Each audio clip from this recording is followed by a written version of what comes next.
Pamahiin sa patay. Mga kapatid, huwag po natin paniwalaan ang pamahiin sa patay. Kung ano man po yung mga pinapaniwalaan nyo na pamahiin sa patay, huwag nyo pong paniwalaan kasi hindi po yan natin aral sa Katoliko. Amen? Ano po ba yung mga pamahiin sa patay? Ito po yung mga pagpunta po sa patay, yung kailangan po tawag dito, yung pumunta pa kung saan, kumain, para hindi mo na didiretso sa bahay. So, wag po natin ugaliin yun mga kapatid. Ano pa? Yung bawal maligo, bawal magwalis.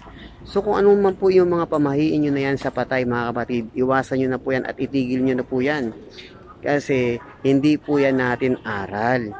At mga kapatid, iwasan po natin yung mga pamahiin na yan kasi bilang isang Katoliko at totoong Kristiyano, kailangan wala po tayong pamahiin kahit isa.